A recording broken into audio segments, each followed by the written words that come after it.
Hey guys, welcome back to Nobody Asked My Opinion podcast. I'm your host, Siobhan McGriff, where nobody asked my opinion, but I damn sure I'm going to give it to you. So touching base on the episode I had talked about before, knowing who's in your circle. The first one I wanted to discuss, and it's back in the news, is Aaron Hernandez. And for those of you who don't remember, Aaron Hernandez was the Patriots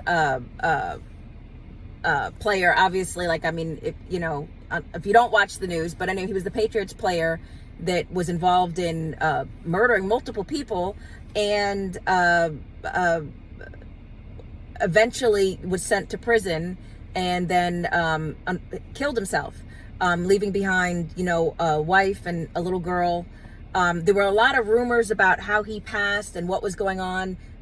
It was so sordid and dirty and everything. That was, they said he was hiding, that he was gay, and all this. It was a lot of, just stuff that people brought up and just sullied the whole situation. Obviously made for a good Netflix special for people. It made for a good documentary, and now it's back in the news about him. Obviously his biggest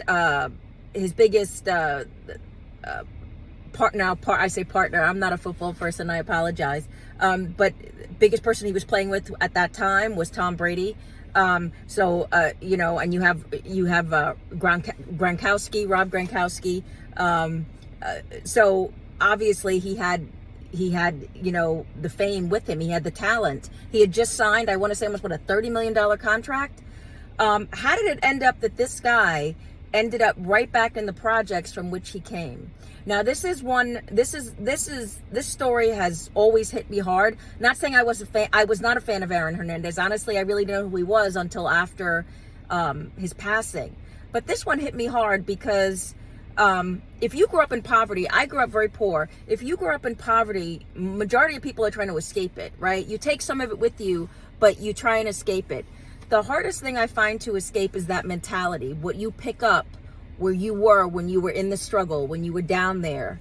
Hardest thing to let go of, and hardest thing to leave behind. And unfortunately, when I talk about knowing your circle, you can have a lot of people who you may bring along with you, or go back to, that represent that comfort of that poverty, that mindset of just because that's where you're comfortable. Like Aaron Hernandez grew up poor, and then he was presented with everything he could have wanted, and he still turned around and had an apartment back in the ghetto where he was comfortable, where he never had the comfort to break that mindset, to get out of where he was.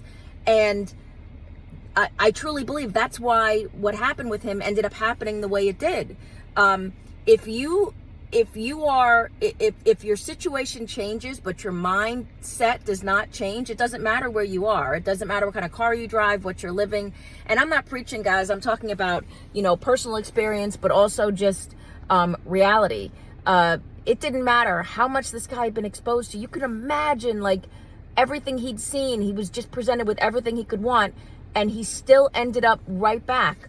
And, watching the latest documentary, they're saying that they had so many people who talked to him, who tried to, and then the other Patriots were told to stay away from him because he was hanging around seedy people, and he was going back and putting himself in these situations around drugs and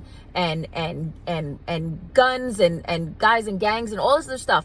And part of it, it's not even fascinating to me. It's just, I almost understand it, because when you grow up like that, and then you're presented with a different situation that you've never been trained for, that you don't know how to experience. Again, it's all about comfort level, right? So it didn't matter that this guy just had a $30 million contract. It didn't matter that he's living in this mansion. He slept at night in the middle of the ghetto. I don't suffer from that, unfortunately. Once I left the projects, I left the ghetto where it was. But I ask the question, do you have people, if you have escaped it, if you've escaped poverty, if you've escaped whatever your struggle was, do you have people in your life that are trying to pull you back? Because I can tell you, for me, I do. I get extremely frustrated with it, because I don't want a reminder of where I was. Tell me where I'm going, right? So I'll get a reminder of who I was 20 years ago, 25 years ago. I'm not that person anymore. My mindset has changed. What I've been exposed to is just it has changed. And if it didn't change, why leave the ghetto, right? You don't want to, and some people, and this is not a knock on the ghetto. If that's your situation, I completely, again, I grew up like that. I understand it. But you can live in the ghetto. I lived in the ghetto, but my mind was someplace else. And the saddest part, when you look at somebody like Aaron Hernandez, and he's back in the news again, and now his daughter, I don't know how old his daughter is, but this little girl's going to see this, and this is what she's growing up in. The hope is that her mentality was changed. But who you put around you, Aaron Hernandez chose to put people around him who were toxic, who were back in that comfort zone of poverty and destruction and dysfunction. He was comfortable there, and that's what he ran back to, and ultimately it's what killed him. So when I talk about protecting your circle, be careful who you put around you, because he had people who were telling him, but his comfort level was back with the people who didn't have what he had, who didn't understand what it took to get that $30 million contract, who didn't understand all the practice, all the hard work he must have put in to make it on the Patriots. They didn't understand it, but they were willing to take it, right? So when I say protect who's around you, look around and make sure people aren't just patting you on the head. They're not just along for the ride. He's just yet another example, and one of the biggest, and I use what happened to him to always self-motivate myself. He's just one of many stories, but he's a bigger one because he's famous and so people know. But I use it to self-motivate myself, to tell myself, I don't believe in the terminology, don't forget where you came from. Because once I got out, I damn sure wanted to forget where I came from. You don't want to be reminded of that.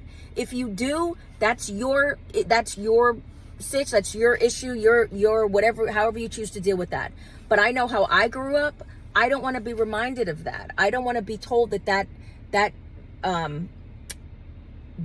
poverty and the dysfunction is normal because you're in the setting and it's what everybody else is going through. So protect your peace. Know who's in your circle. Look back on this, because obviously we're not all famous enough to have a Netflix or a Hulu or whatever documentary about us talking about what could have been. And again, it's just sad. But I want to know what you guys think. Let me know. Get down in the comments. As always, I appreciate you. Don't forget to like, share, and subscribe. Have a good one.